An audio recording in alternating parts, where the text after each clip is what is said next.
en esta tarde y la verdad que los felicito por la organización y por la cantidad de gente que ha convocado este tema, lo cual, como decía el disertante de hoy a la mañana, el consultor por Chile, es muy grato ver tanta gente interesada en participar, para hablar de la participación.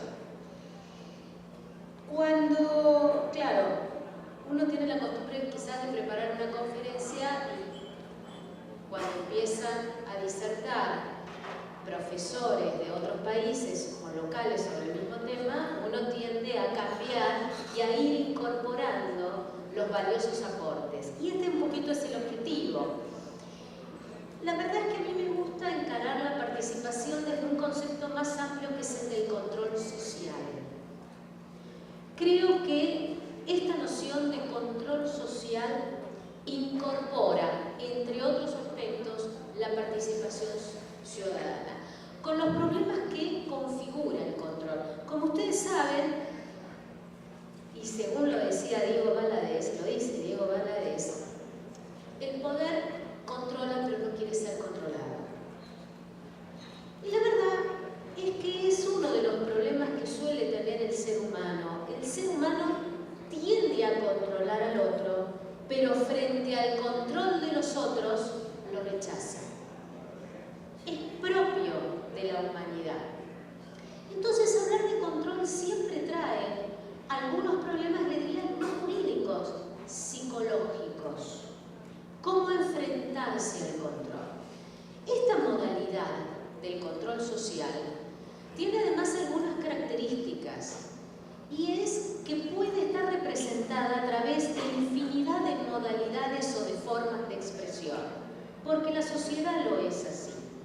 Entonces uno puede decir que la sociedad tiene dos modalidades, o le diría dos vías para expresarse, las formales y las no formales. Las formales son aquellas que están contenidas en reglamentaciones e incluso que expresamente pueden estar incorporadas en las constituciones y en tratados internacionales también. Y las no formales son aquellas que se van dando espontáneamente en la sociedad. Yo no creo incluso que el control social sea una derivación propia o exclusiva de la democracia. La democracia le da una base distinta, pero el control lo tiene la sociedad desde que la sociedad existe. De lo contrario, fíjense ustedes que en épocas no democráticas históricas, nunca la sociedad podría haber utilizado canales informales de control para, en definitiva, hacerse notar frente a la invasión del poder sobre sus derechos. Las revoluciones históricas marcan una especie de control, una consecuencia de control y, por supuesto, una participación, y no en épocas democráticas. La democracia sí le da un perfil distinto, lo que hace que esté afianzada ya como derecho y como tal no pueda ser vulnerado. Pero no podemos discutir que el control social es multifacético. Dentro del control social hay un principio general que se lo suele tomar, no puede ser una distinción porque la verdad que a esta altura carece de importancia si es un principio, un valor, una regla o un derecho, quizás sea todo junto. Me estoy refiriendo a la transparencia. ¿Por qué la transparencia? Porque la transparencia se ha instituido como ese principio general que va a contener una serie de manifestaciones en los cuales el destinatario y quien tiene el rol protagónico es la sociedad misma. Dentro de la transparencia, fíjense ustedes, o en el marco de la transparencia, se suele hacer referencia a lo contrario a ella, que es la corrupción. Parecería que la transparencia no la podemos hacer aludir a ella si no aludimos a la corrupción. La definimos a partir de lo negativo o de su omisión, pero no a partir de lo que es.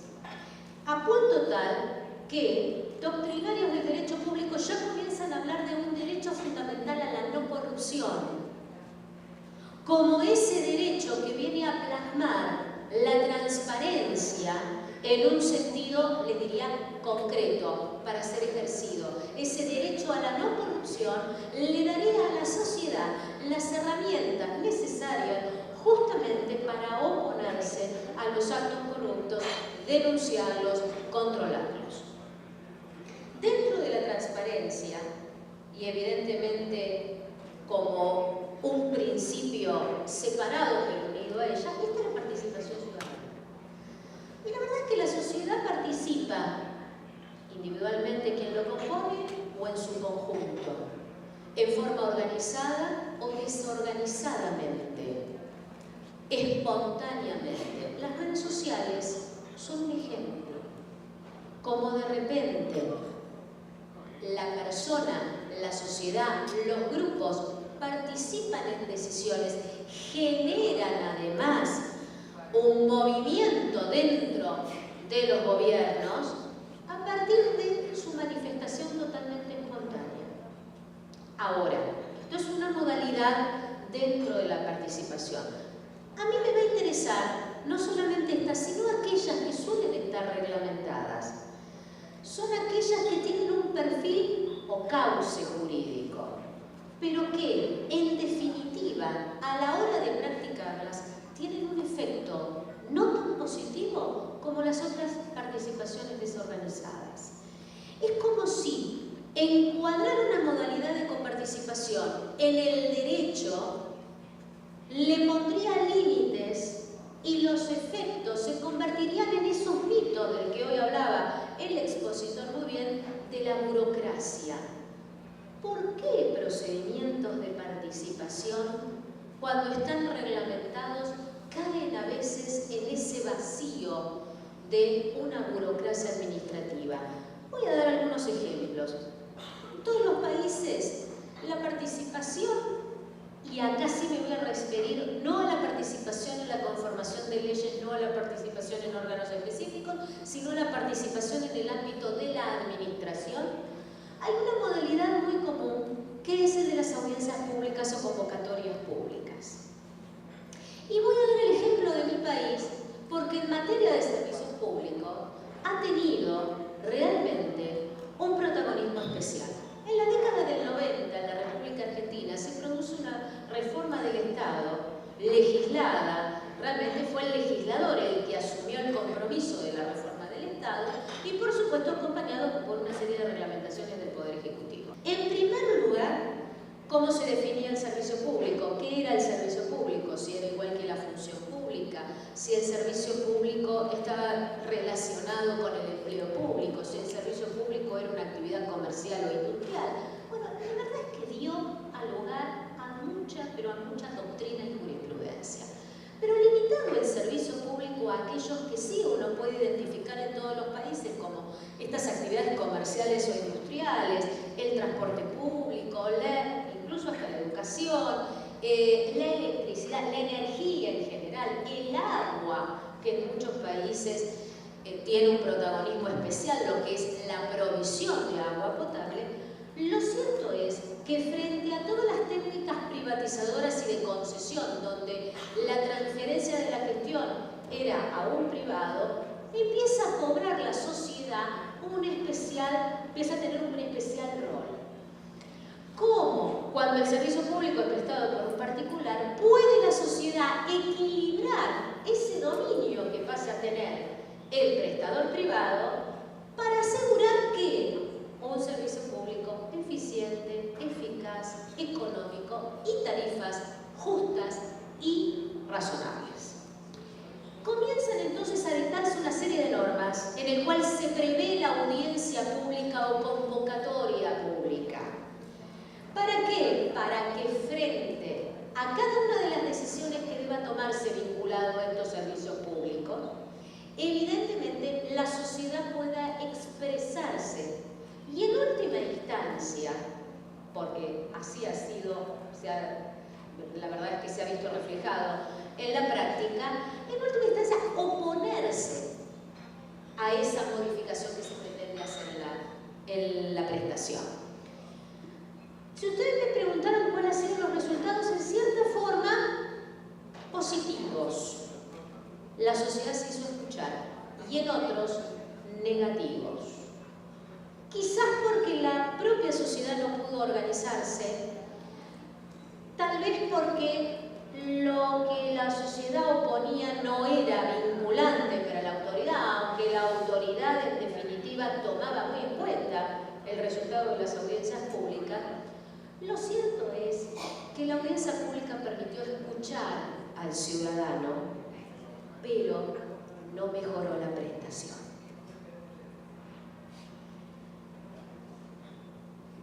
Y este es un dato no menor. Cuando se me pregunta sobre qué quería hablar, y uno a veces en estos temas quiere hablar de todo, o hacer un mix, el efecto práctico del cauce jurídico. A ver, ¿alcanza realmente una reglamentación que prevea convocatorias, audiencias públicas, vistas de las actuaciones, si el resultado queda en la participación como si se satisfaciera el derecho con el solo hecho de participar y no se viera más allá? Es cierto que la participación es un derecho y una vez satisfecho uno diría se agota, pero la participación es un medio para. Y al ser un medio para, de nada me sirve reglamentarla, de nada me sirve ni siquiera una previsión constitucional, si en los hechos a través de ella no mejoro la gestión y la satisfacción de los derechos fundamentales. Hay quizás incluso un aspecto sociológico en esta cuestión, como si gestión pública y derechos fundamentales fueran contrapuestos, como si todos los mecanismos para lograr una mejor gestión no tuvieran en definitiva que estar dirigidos a lograr la satisfacción de los derechos fundamentales. Para eso la gestión eficiente y eficaz. Hoy el viceministro lo explicaba muy bien con este avance que existió en cuanto a la consideración de la organización administrativa. Pero voy a ir a otro ángulo. Tengo una participación y tengo un dato que no es menor, además del cauce jurídico. Para participar tengo que conocer. Y yo sé que son dos principios que pueden incluso ir por canales diferentes, pero se van a unir en algún momento. El acceso a la información. La verdad es que no sirve la participación si el ciudadano no está informado, porque no sabe sobre qué participar. Y muchas veces el ciudadano, inconsciente o conscientemente, piensa que el hecho de formar parte, eso es participar, alcanza. Acceder a la información plantea dos problemas fundamentales: qué tipo de información y cómo acceder. En el qué tipo de información entramos a debatir qué es información pública. Entonces podemos sostener, es toda información proveniente de los poderes del Estado, y la verdad que es todo. Entonces después comienzan las excepciones, y las excepciones son tantas que pasan a ser la regla general y la información la excepción. Este es un aspecto. El otro aspecto es cómo se accede. Todas las convenciones de derechos humanos, informes de relatorías de la Corte Interamericana de Derechos Humanos, opiniones de la Corte o de la Comisión Interamericana, informes especiales de las Naciones Unidas, hacen partir el acceso a la información de la transparencia, de la libertad de expresión, de la libertad de prensa, del conocimiento del ciudadano sobre los asuntos públicos. La verdad es que si hay algo que nos sobra, son normas internacionales en esta materia, en el cual además se le agregan normas de la Organización Mundial de la Salud, normas de la Organización Mundial del Comercio, normas especiales en materia de medio ambiente y así, por supuesto, todas las vinculadas a la prensa. Y podemos seguir, Una decisión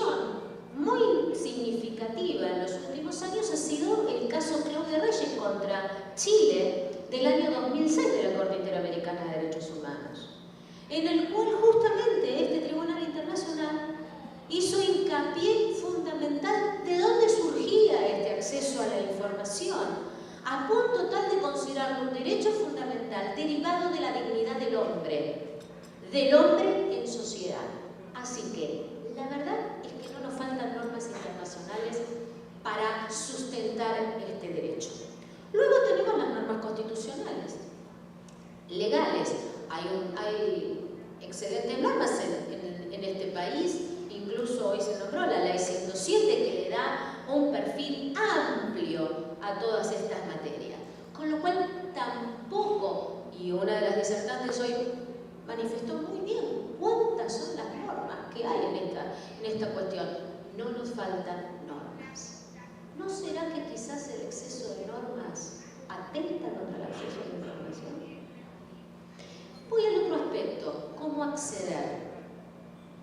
El gobierno abierto es un logro sumamente importante en nuestras sociedades. Es un paso fundamental, pero es un medio para. Nuestras sociedades reconocen idiosincrasias que realmente nos muestran que no todo ciudadano puede acceder a la información de la misma forma. Si no se hace un análisis social para luego dictar la norma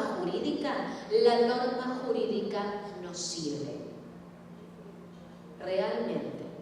Por lo tanto, si vamos a acceder a la información, planteémonos no solo el tipo de información, sino quién debe acceder a ella. ¿Para qué? Para que después pueda participar. De lo contrario, la participación que pueda llegar a tener, muchas plasmadas a través de protestas, caen en el vacío y mueren ahí. Les traigo 3 ejemplos relativamente recientes de la Corte Suprema de Justicia de la Argentina, porque me parece que son aplicables con un efecto, les diría, expansivo más allá de mi país.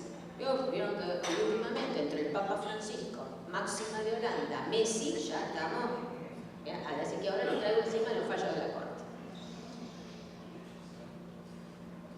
En una oportunidad, una ONG solicita información, miren este dato, sobre aquellas personas que reciben mensualmente subsidios, transferencias del presupuesto público, porque se las consideran que están en determinado grupo de vulnerabilidad social y que esto justifica darles una ayuda económica sin perjuicio, por supuesto, de trabajar, etcétera, etcétera. Es lo que se llaman programas sociales de jefas y jefes de hogar.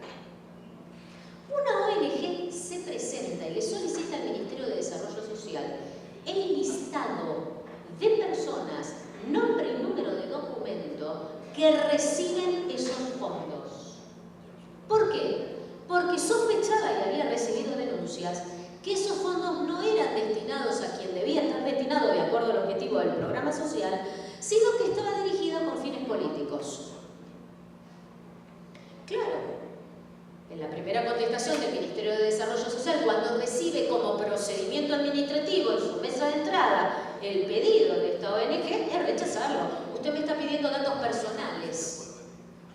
Y la ONG le dice, no, no son datos personales, son datos vinculados al presupuesto público.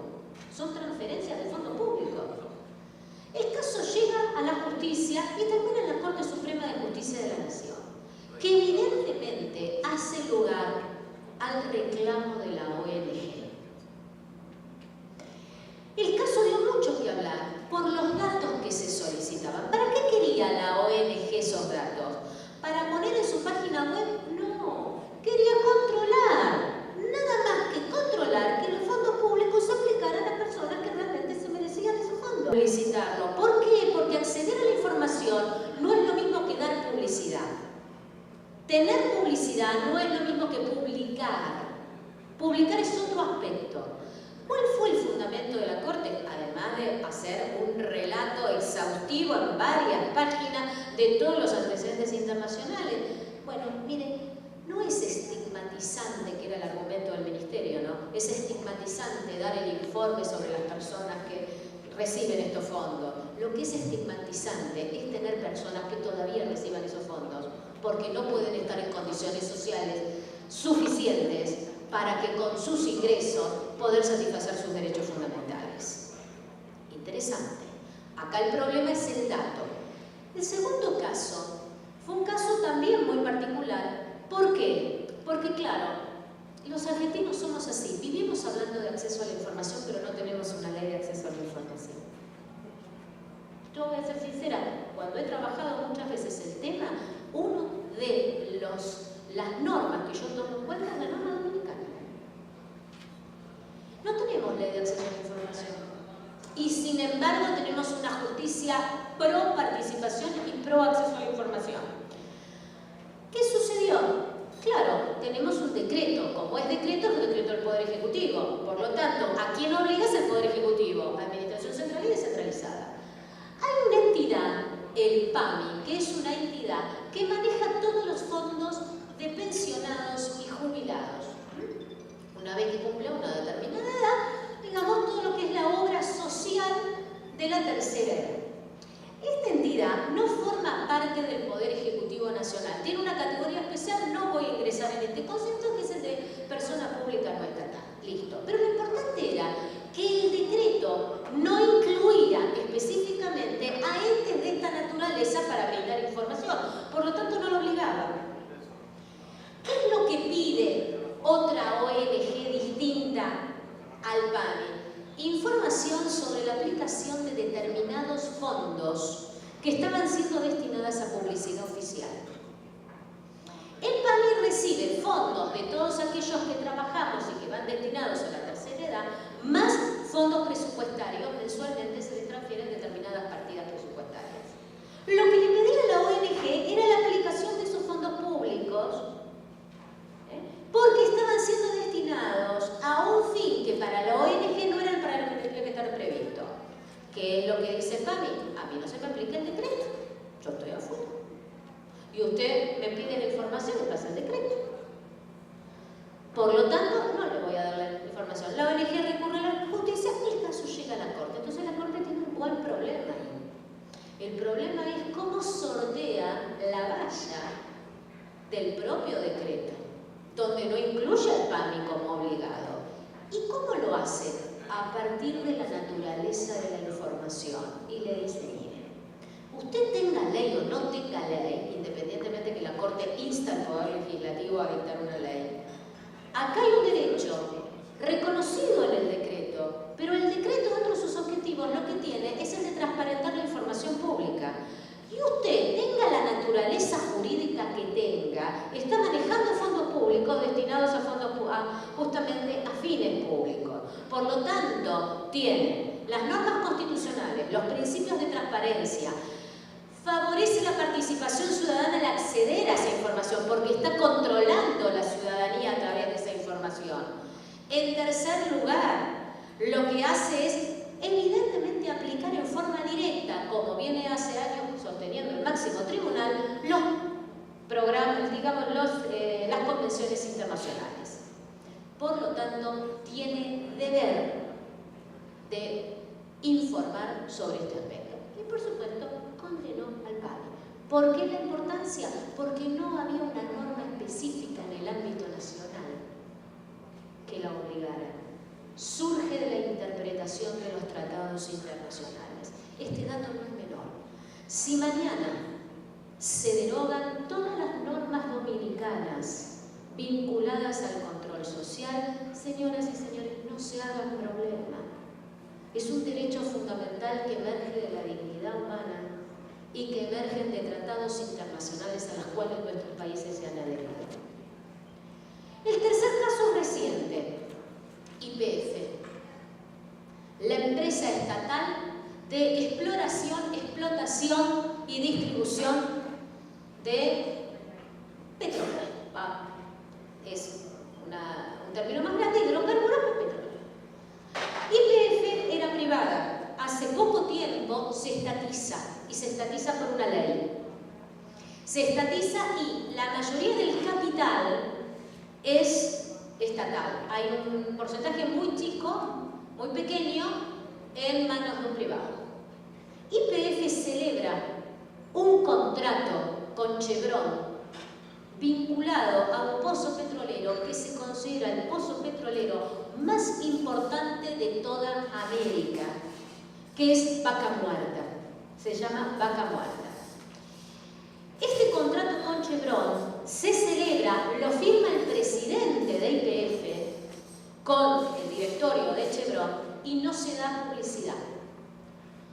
Una ONG y un senador nacional solicitan a YPF ese contrato e YPF se rehúsa a presentarlo. Entonces acuden a la justicia.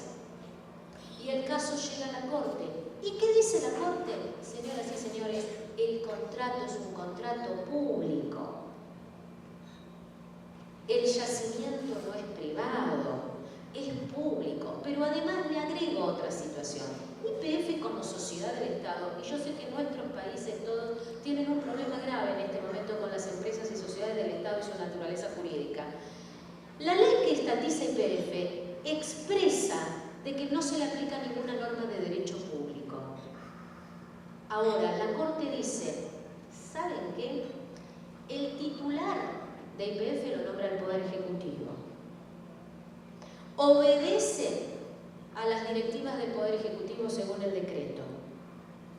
Forma parte del directorio el ministro de Economía de la Nación. Entonces, no podemos decir que es una empresa o una sociedad privada.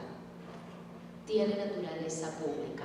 Como tiene naturaleza pública y está celebrando un contrato respecto a un bien de dominio público como es un yacimiento, debe mostrar el contrato. Y obligó a YPF, estamos esperando en cualquier momento, que el contrato se ponga a disposición de la sociedad. En definitiva, con reglamentación, sin reglamentación, con ley, sin ley, con constitución, sin constitución, la participación, el control social, el acceso a la información existen. Le guste a quien le guste. Quiere escuchar quien quiera escuchar. Y esto hace a que realmente la sociedad se ubique en un rol mucho más comprometido. En el derecho administrativo solemos decir que en los procedimientos ante la administración, el particular, aun cuando recurre, no actúa como un contrario, sino que actúa como un colaborador. Habría que aplicar el mismo criterio respecto de la sociedad. La sociedad, por colaborar a través de la participación, no le está quitando responsabilidad a los poderes públicos sobre justamente la gestión que les corresponde. Pero lo que está permitiendo es que el propio gestor mejore sus decisiones en beneficio de la vigencia de los derechos fundamentales. En todo, la prudencia, la ética, la buena fe, la responsabilidad van a confluir en que la sociedad pueda encauzar sus formas de participación. Porque hay que tener mucho cuidado con a veces algunos discursos. Como decía Oscar Wilde, cuanto más conservadoras son las ideas, más revolucionarios son los discursos. Muchas gracias y buenas tardes.